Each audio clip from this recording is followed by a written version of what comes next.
Rian, maukah kau menikah denganku? Aku nggak pantas, Datuk. Kamu pantas, lebih dari siapapun. Kalau begitu, aku terima. Assalamualaikum sahabat Sinar Karomah.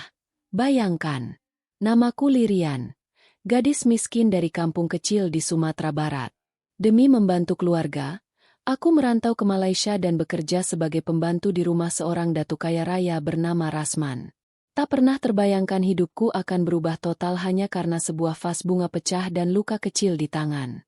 Datuk yang awalnya hanya diam dan berwibawa, perlahan mulai menunjukkan perhatian. Tatapannya tak pernah menghakimi, dan pertanyaannya begitu tulus. Hingga pada suatu hari, di ruang tamu yang sunyi, ia berkata, "Aku ingin menikah denganmu, Lirian." Pernyataan itu mengguncang hidupku. Aku hanya pembantu. Siapa aku di mata keluarganya? Benar saja, keluarganya menentang keras, mencibir, bahkan menghina. Tapi Datuk berdiri tegak. Aku memilih dia, bukan karena status, tapi karena ia membuatku hidup kembali. Pernikahan kami sederhana, tapi malam pertama kami bukan tentang tubuh, melainkan tentang luka yang dipeluk dan jiwa yang disembuhkan.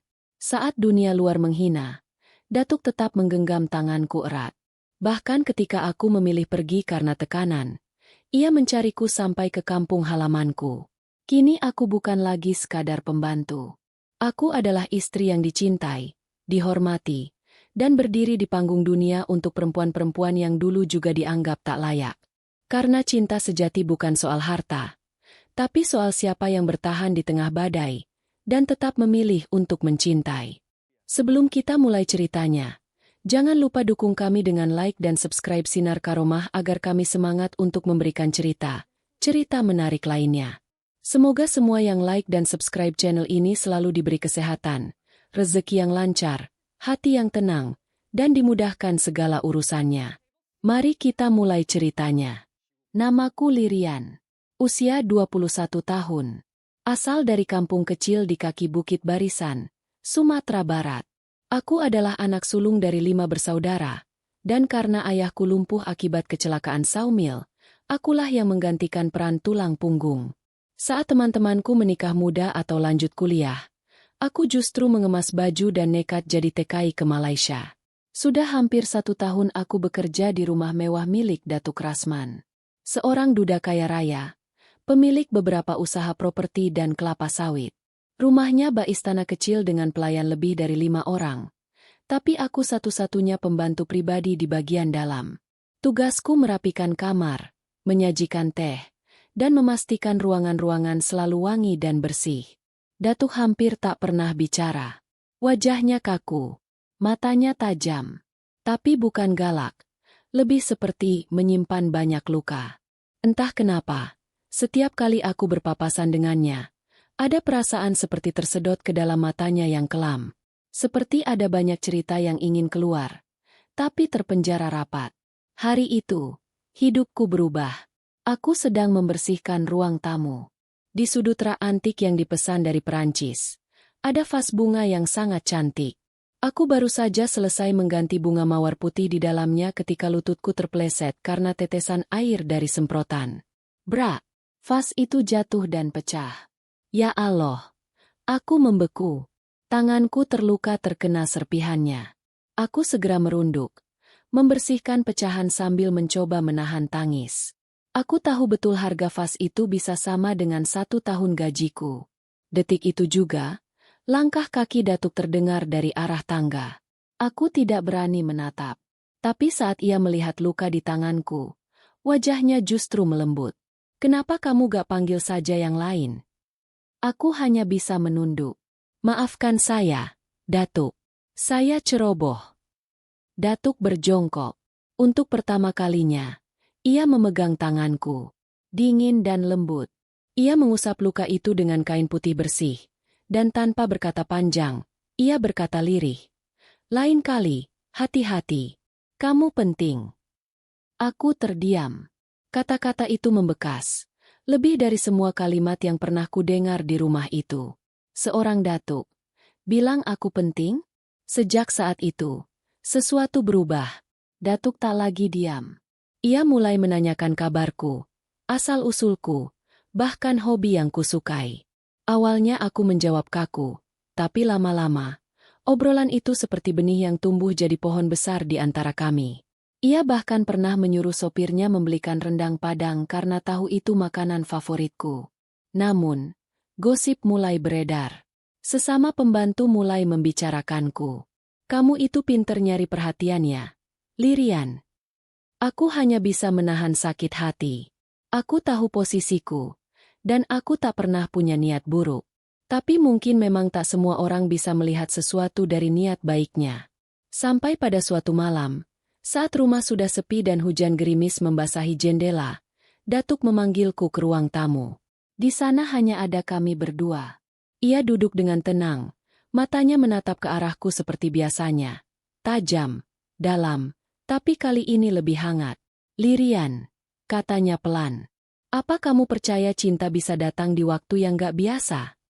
Aku diam. Ia melanjutkan, aku ingin menikah denganmu. Kalimat itu menjatuhkan seluruh isi dunia ke dalam dadaku. Aku hanya seorang pembantu, tak berpendidikan tinggi, bahkan orang tuaku pun mungkin akan kaget kalau mendengar ini. Tapi tatapan Datuk, bukan tatapan seorang pria kaya pada gadis miskin. Tatapan itu tulus. Tapi aku tahu, dunia luar tak akan mudah menerimanya. Dan malam itu, aku hanya bisa menjawab dengan air mata yang mengalir diam-diam. Pernyataan Datuk malam itu membuat pikiranku tak bisa diam barang satu detik pun. Bahkan saat menyapu, saat mencuci, saat makan pun semuanya terasa seperti mimpi yang belum selesai. Tapi hari-hari setelahnya bukan tentang kebahagiaan seperti yang biasa ditulis di novel-novel percintaan. Aku harus menghadapi kenyataan bahwa aku akan menjadi istri dari seorang bangsawan, dan itu artinya menghadapi keluarganya yang tak semuanya setuju. 2 hari setelah lamaran itu, aku dipanggil duduk di meja makan bersama Datuk dan 2 orang penting. Adik laki-lakinya bernama Tuan Arif, dan satu lagi, perempuan elegan yang ternyata adalah anak sulung Datuk dari istri terdahulu. Namanya Dato, Seri Amelia. Wajahnya cantik, tapi tajam. Senyumannya halus, tapi seperti menyayat. Datuk duduk di sampingku. Ia menggenggam tanganku. Tapi suasana di ruangan itu lebih dingin dari AC yang menyala. Amelia menatapku dari ujung rambut sampai ujung kaki. Ia menyilangkan tangan di dada. Jadi ini dia yang katanya membuat papa hidup kembali? Tuan Arif menimpali dengan tawa kecil. Bukan salah dia sih. Yang salah itu abang aku. Dari semua wanita di Malaysia ini, kenapa pembantunya yang dipilih? Aku meremas jari-jariku di bawah meja. Datuk hanya menatap lurus. Dia bukan cuma pembantu, katanya tenang. Dia perempuan yang mampu membuatku tersenyum lagi. Dengan gaji berapa? 2.000 ringgit sebulan. Amelia tertawa sinis. Papa pikir dia bisa berdiri sejajar dengan keluarga kita? Dengan gelar kita? Dia bahkan gak lulus universitas. Aku mengangkat wajah. Mataku panas. Tapi aku tahan. Aku bukan siapa-siapa. Tapi aku juga bukan kotoran yang pantas diinjak di lantai seperti sekarang ini. Cukup. Suara Datuk naik. Semua terdiam. Bahkan pelayan di sudut ruangan pun berhenti bergerak. Aku bukan minta persetujuan kalian. Aku hanya memberitahu. Karena hidup ini milikku. Hati ini milikku. Dan aku sudah memilih. Aku ingin menangis. Tapi aku tahu air mata hanya akan membuatku terlihat lemah di mata mereka. Jadi aku tahan. Aku duduk dengan tegak. Setelah pertemuan itu, keheningan rumah tak lagi nyaman. Aku menjadi bahan bisik-bisik. Para pelayan jadi lebih kaku. Amelia datang ke rumah 2 kali dalam seminggu hanya untuk mengontrol. Dan setiap kehadirannya selalu disertai komentar-komentar kecil yang menusuk seperti jarum. Suatu siang, saat aku sedang menyapu halaman belakang, Amelia menghampiriku dengan sepasang sepatu hak tinggi yang seakan disengaja menginjak tanah becek. Lirian, kamu harus tahu, ayahku mudah luluh kalau merasa kasihan. Tapi nanti juga akan sadar. Kamu itu cuma hiburan singkat. Sekali dia sadar, kamu akan dibuang. Aku hanya bisa menggenggam gagang sapu lebih erat. Aku ingin bicara. Tapi aku tidak ingin memancing pertengkaran. Namun, malam itu, aku menangis diam-diam. Di balik bantal, aku memeluk tubuhku sendiri. Apakah aku salah? Apakah aku terlalu berani bermimpi? Besoknya, saat sarapan, Datuk mendekatiku dan berkata, "Aku tahu semua yang terjadi. Tapi selama kamu tetap percaya, aku akan selalu ada di sini." Datuk. Suaraku serak. Saya takut. Saya bukan siapa-siapa. Saya nggak ingin menghancurkan hubungan Datuk dengan keluarga sendiri. Datuk tersenyum. Lirian, cinta bukan soal siapa yang punya gelar. Cinta itu soal siapa yang bertahan saat semua orang pergi. Dan kamu sudah bertahan. Detik itu juga, aku tahu aku tak sendirian. Tapi di luar sana, badai belum benar-benar datang. Dan aku belum tahu bahwa pernikahan kami nanti akan menjadi berita nasional dan menjadi bahan tertawaan banyak orang. Pernikahan kami dilangsungkan secara sederhana. Tidak ada ballroom hotel mewah. Tidak ada undangan ribuan. Hanya beberapa kerabat dekat yang mau datang, dan beberapa orang itu pun datang karena menghormati nama besar Datuk, bukan karena merestui keputusannya. Aku mengenakan kebaya putih sederhana, rambut disanggul lembut. Di pelaminan kecil di halaman rumah, aku duduk di samping pria yang sejak hari pertama memanggilku dengan nama dan memandangku dengan hati. Tak ada tawa meriah, tak ada kembang api. Tapi Datuk menggenggam tanganku dengan hangat, dan matanya berkata, "Kamu aman sekarang." Setelah para tamu pergi dan malam mulai turun, kami masuk ke kamar. Ini malam pertama kami sebagai suami istri. Tapi aku gugup bukan karena hal-hal seperti yang dibayangkan banyak orang. Aku gugup karena aku merasa tak cukup layak. Aku hanya perempuan biasa, dari kampung kecil, yang terbiasa bangun sebelum matahari dan tidur setelah bintang muncul. Sementara Datuk seorang bangsawan, dikenal di dunia bisnis, dengan masa lalu dan reputasi yang tak bisa disepelekan. "Aku tahu kamu takut," katanya lembut. Aku duduk di pinggir ranjang. Menunduk. Bukan takut. "Datuk, aku cuma merasa aku belum cukup." Ia tersenyum. Lalu, sesuatu yang tak pernah kuduga, ia berlutut di depanku. Seorang pria seusia ayahku, kaya raya, berwibawa, kini berlutut hanya untuk satu hal, membuatku merasa dihargai. "Lirian," suaranya nyaris bergetar. "Malam ini, aku gak butuh tubuhmu. Aku butuh hatimu. Aku tahu kamu luka. Aku juga luka. Tapi kita bisa saling memeluk luka itu, kalau kamu izinkan." Dan malam itu, bukan pelukan yang membakar, tapi pelukan yang menyembuhkan. Kami duduk bersebelahan di tempat tidur, mengobrol tentang hidup, masa lalu, tentang kenapa dia tak pernah menikah lagi setelah istrinya meninggal, tentang anak-anaknya yang perlahan menjauh, tentang rasa sepi yang begitu besar, hingga ia merasa hanya berjalan dalam rumah besar yang kosong. "Aku merasa mati sebelum kamu datang," katanya. "Tapi waktu kamu jatuhkan vas bunga itu, aku tahu, hidupku akan pecah juga kalau gak segera kuhentikan kesepian ini." Aku tertawa kecil. "Jadi, saya harus terima kasih sama vas bunga, ya?" Ia ikut tertawa, lalu memelukku. Pelukan pertama kami sebagai suami istri.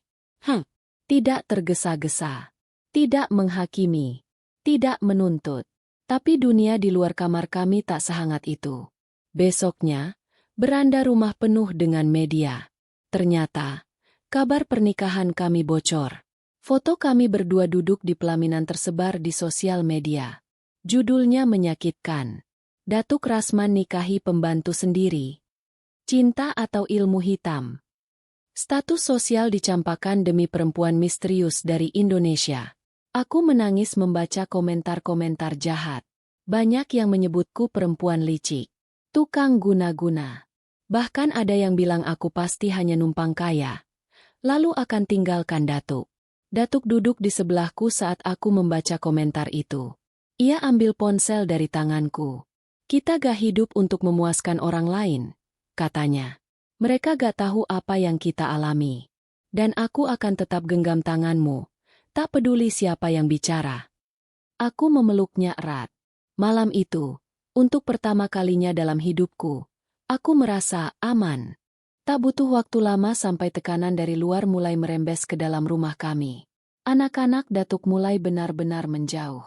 Bahkan sopir pribadi yang sudah lama bekerja pamit dengan alasan tak nyaman dengan suasana rumah. Tak sedikit dari kerabat jauh yang diam-diam menarik diri dari bisnis keluarga. Aku menjadi simbol perpecahan yang mereka percaya berasal dari keputusan tergesa-gesa Datuk menikahi pembantu. Semua beban itu mengerucut di pundakku.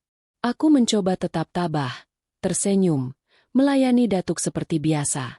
Tapi jauh di dalam hati, aku mulai merasa bersalah. Bersalah karena setiap hari Datuk harus menjelaskan ke orang-orang bahwa aku bukan penipu. Bersalah karena cinta kami dipakai jadi bahan gosip di koran dan forum daring. Bersalah karena rumah yang dulu tenang, kini penuh bayangan. Aku mulai sering menangis sendiri di kamar mandi. Menatap wajahku di cermin dan bertanya, apa aku terlalu egois menerima cinta ini? Datuk selalu mencoba menenangkan.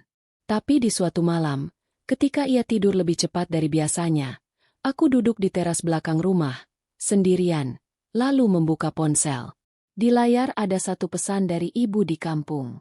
Nak, kalau kamu lelah, pulang aja dulu ya. Ibu tahu kamu kuat, tapi ibu juga tahu anak ibu sering nyimpen tangis diam-diam. Aku tak kuat lagi. Malam itu, aku mengemasi baju. Hanya satu koper. Lalu tanpa membangunkan siapa-siapa, aku naik taksi menuju terminal. Penerbangan pertama menuju Padang. Dan dari sana aku naik travel kecil ke kampungku. Langit kampung masih sama seperti dulu. Pepohonan rindang, bau tanah basah, dan suara ayam tetangga yang cerewet. Ibu menyambutku tanpa tanya panjang. Ia tahu, ia hanya memelukku erat. Anak ibu kuat, tapi bahkan pohon besar pun perlu rehat kalau angin terlalu kencang. Hari-hari berlalu dengan tenang.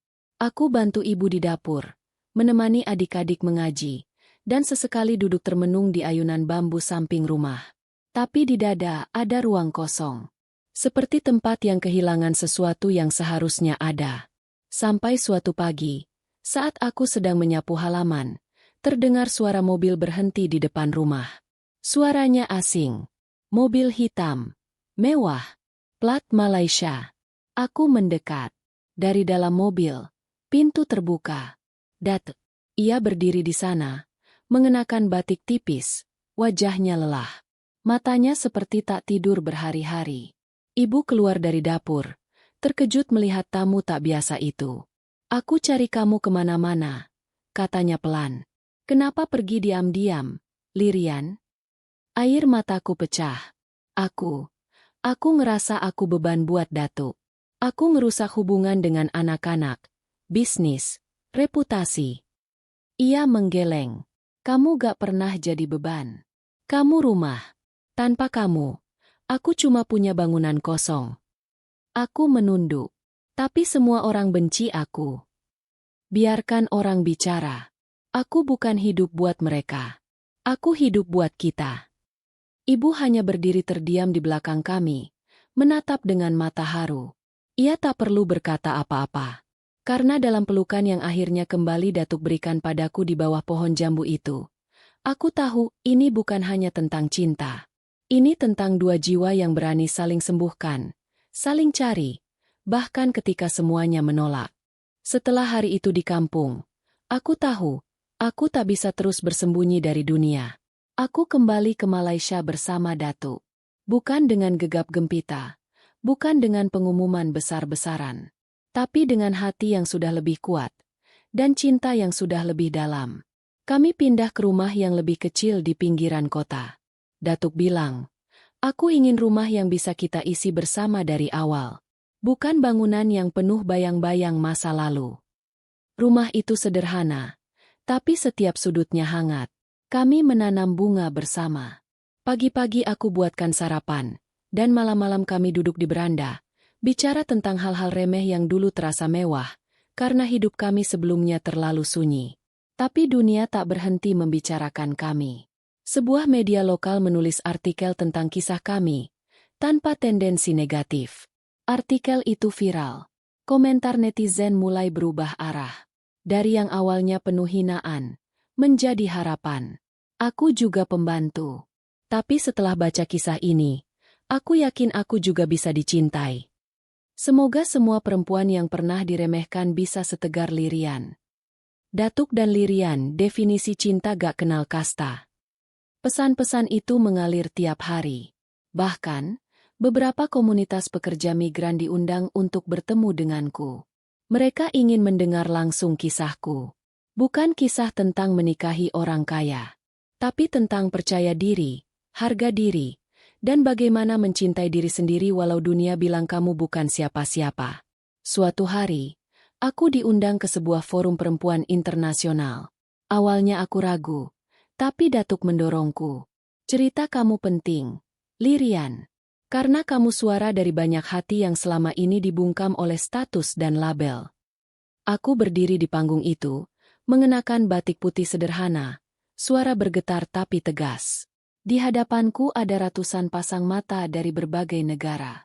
Aku bukan aktivis. Aku bukan akademisi. Aku hanya seorang perempuan biasa. Pernah dipanggil pembantu. Pernah dipandang sebelah mata. Tapi aku tahu, cinta sejati itu bukan tentang siapa kamu di atas kertas, tapi siapa yang tetap genggam tanganmu ketika semua orang melepas. Ruangan hening, lalu tepuk tangan pecah.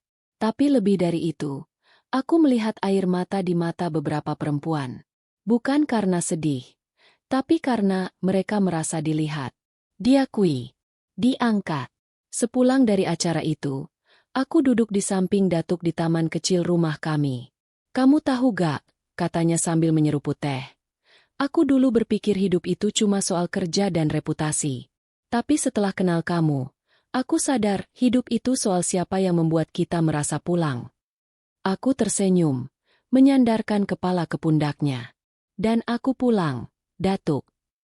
Kini, aku tak lagi takut disebut pembantu. Karena dari status itulah, aku belajar menjadi perempuan yang kuat, lembut, dan penuh empati.